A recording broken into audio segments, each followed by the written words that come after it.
Ekitongole ekiddukanya ekibuga Kampala nga kirwamu ne Ministry eby'obulamu batongoza sabbiti ey'Obuyonjo gye batumye Sanitation Week mu Lungereza nga baakugimalako nga basomesa Bannakampala ku ngeri y'okweyonjaamu okusobola okukuuma ekibuga nga kiyonjo.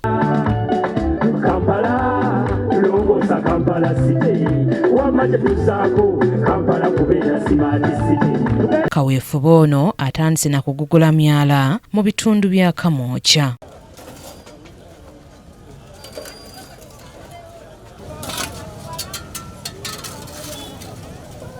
Abamu ku bakulembeze mu Kcca okubadde mu biru Henry n'abalala boogedde ebibasoomooza omuli obutaba na kaabuyonjo zimala kasasiro n'ebirala. Kasasiro atwalibwa abaana bugabo alinga 15%, 85% agwera myala. Abantu abasinga obungi banaku tebasobola kusasulira kasasiro. Ate tulina toilet bulungi nnyo nga enkuba bw'etonnya abasinga baziteera mu mwala. Tubasaba akatale oba okayingiddemu simanyi we kafaanana naye okayingiddemu nkakasa.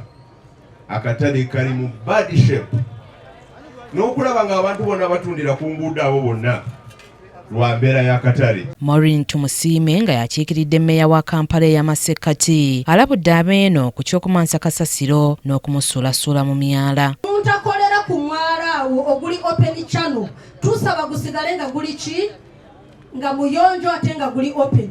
Omuntu yenna anaasanga ng'asuula kasasiro mu mwala kijja kuba kya bulabe nnyo ate nga tumukute. Omubaka Silas Owagon ng'ono atula akakiiko ka Paalamenti akalondoola Obuyonjo asabye gavumenti okuwa abantu abalongoosa enguudo mu ssaala ogwegasa n'ebikozesebwa ebimala. Daniel Kyabayinza okuva mu Ministry eby'obulamu bano bategeezezza nti okukuuma obuyonjo buvunaanyizibwa bwabwe.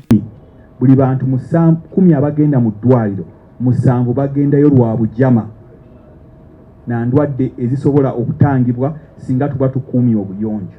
Amazzi amalungi, okuteekawo kaabuyonjo mpitambi ne mutagiteeka mu midumu, ebisaaniiko ne mubijjawo, nammwe okwekuuma nga muli balamu. Ssenkulu w'ekitongole ekiddukanya ekibuga Kampala ki Kampala Capital City Authority ategeezezza nti ng'ekitongole baakufuba okulaba nga buli munnakibuga abeera mu mbeera eyeeyagaza era nti baakuyonja okusobola okwewazisa abantu okulumbibwa endwadde eziva ku buligo. Kino kye tukola nti aba Kcca babasasula katuyiwe mu myala osobola okikola naye bw'onaalwala nga bwe mbagambye ojja kuba essimu ngenda okutuuka okuva ku City Hall nga tetukyasobola kukola ki emyala tegiri supposed kubeera bifo bya kuteekamu kasasiro.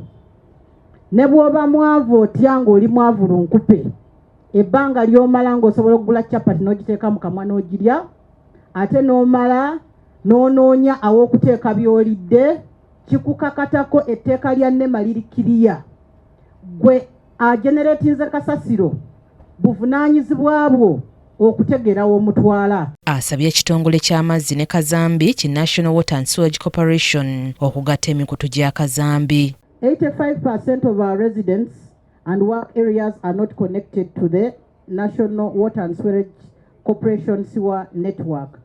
And this creates a very big problem.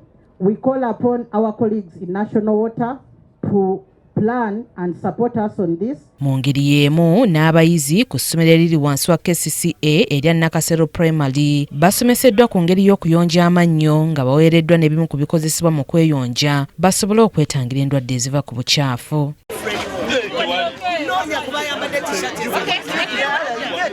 Because if we do the scrubbing, it hurts the gums. Okay? So we do circular motions. Coming to the front. Okay? So at the front, we do circular motions, then we brush away from the tooth. Okay? Circular motions, then brush away from there.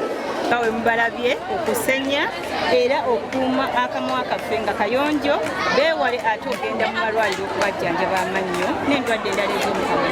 Twongere okusomesa abaana baffe okukuuma amannyo gaabwe nga mayonjo. Ate Mukama kaatuwadde ne tufuna Pepsodent eddagala erisobola okusobolebwa n'omuntu atalina ssente. I've learned how to brush.